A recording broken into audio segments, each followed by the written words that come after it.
Ya, Gus Irfan yang sesumbar bisa memindahkan penyakit kanker ke kambing kini nampaknya pucat guys, karena dia nampaknya nggak ada pilihan.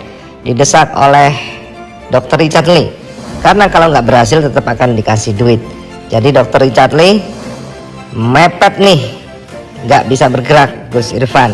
Dan akhirnya setelah video tantangan 1 miliar dari Dr. Richard Lee itu tampil di YouTube, Gus Irfan melakukan live bersama pengacaranya Firdaus Oyobo.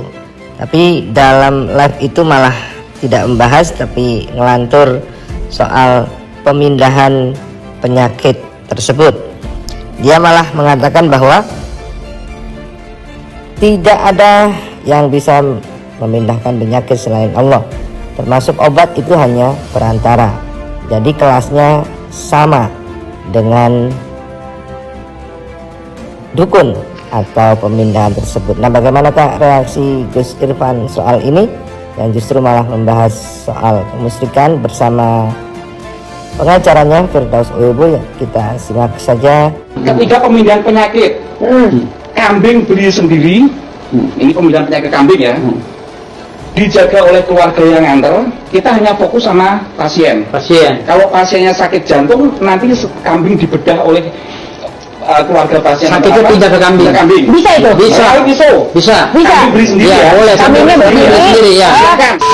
Sekali lagi, dalam segala kerendahan hati saya mengundang Gus Irfan. Jadi ini bukan tantangan, jadi bukan tantangan, bukan ejekan, dan juga bukan untuk mempermalukan, karena juga Gus Irfan sendiri sudah mengatakan di podcast sebelumnya bahwa siapkan pasiennya, siapkan kambingnya, beliau akan memindahkan. Dan saya akan tayangkan ini live di studio saya di Jakarta Utara. Saya akan tayangkan live, dan saya mengundang semua media juga untuk datang dan menyaksikan langsung ya, tanggal 8 September pukul 1 siang. Jangan khawatir, akan ada hadiah. Apa itu dukun tuh? Iya. Akhirnya mereka bilang saya ini musyrik membela dukun. Oke. Nah, makanya kupasan-kupasan tentang musyrik itu apa sih? Setahu saya, kupasan musyrik itu kan menurut saya kalau orang yang mengakui kelebihan benda lain selain kekuatan Allah Subhanahu wa taala, kan gitu. Simpel kok sebenarnya. Simpel sebenarnya musyrik dan syirik itu kan, Gus, gitu. Ya sekarang obat aja lah, Tum. Obat aja kalau kita mau,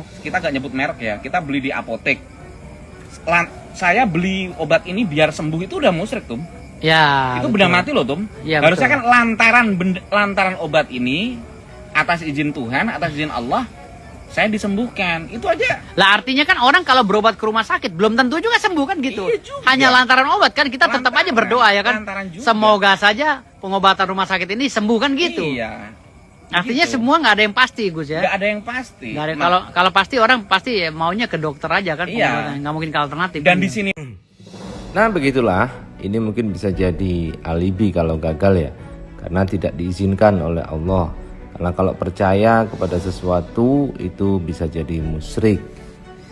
Bahkan sampai nyindir-nyindir dan nyinggung-nyinggung soal pengobatan medis atau pengobatan kedokteran. Tapi sangat berbeda kalau pengobatan medis itu bisa dibuktikan secara klinis step by stepnya dan bisa dipertanggungjawabkan. Jika sudah dijalankan sesuai prosedur, lantas gagal, maka ya memang Tuhan tidak mengizinkan. Tetapi yang repot adalah untuk para dukun ini tidak ada standarisasinya. Jadi bisa ngarang-ngarang sendiri standarisasinya, tidak ada prosedurnya. Jadi kalau gagal langsung dilemparkan tanggung jawabnya kepada Tuhan. Mungkin itulah bedanya, guys. Kalau dokter gagal, itu bisa dicek sesuai prosedur atau tidak. Kalau sudah sesuai prosedur, maka kegagalan itu bisa diterima meskipun gagal. Tetapi kalau tidak sesuai prosedur, maka dokternya bisa dihukum karena melakukan malpraktik.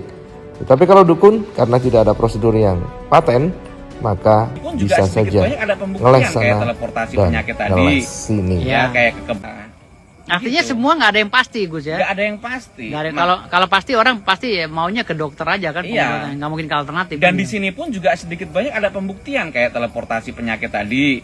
Ya. kayak kekebalan, kayak masuk ke alam dunia lain, meraga sukma bahasanya kalau bahasa budayanya.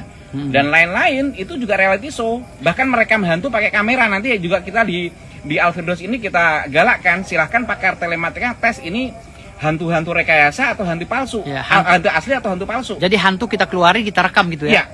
Iya. Karena hantu kan efek panas tuh. Jadi efek panas kita menangkapnya juga harus dengan panas. Contoh gitu ya? begini, Nabi sendiri dulu kan pernah mengatakan kalau jika mendengar ringkikan keledai, kuda, yakinlah bahwa di situ ada setan. Iya, iya, iya. Tapi jika melihat kokok ayam, yakinlah kalau di situ ada malaikat. Ternyata setelah dicek di laboratorium, Berdasarkan sains ya, Sains riset, ya. riset dan sains ya. betul, mata keledai itu mengandung infrared.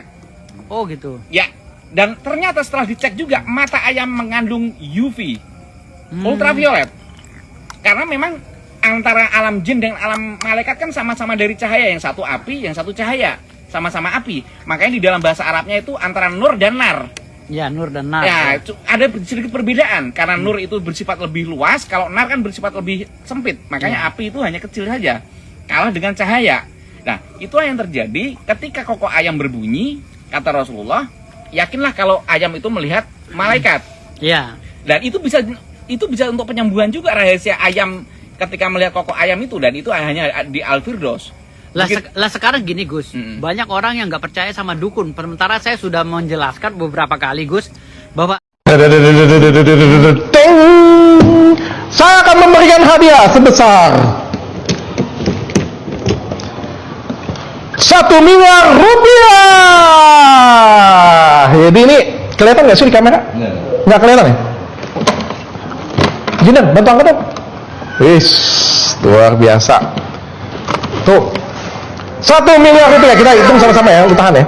1, 2, ini udah asli ya, benar ya. 3, 4, tuh, 5, 6, 7, 8, 9, 10, 1 miliar, benar ya, Jinan ya? Oke, thank you, Jinan. Tempat tempat aku 1 miliar.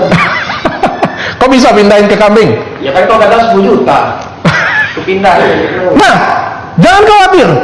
Ini bagi yang bisa pindah penyakitnya nanti akan saya kasih 1 miliar rupiah. Tapi kalau misalnya nggak bisa pindah dong, nggak bisa pindah juga tetap akan saya kasih hadiah 10 juta rupiah. Jadi bagi Gus Irfan ya nggak ada alasan ya.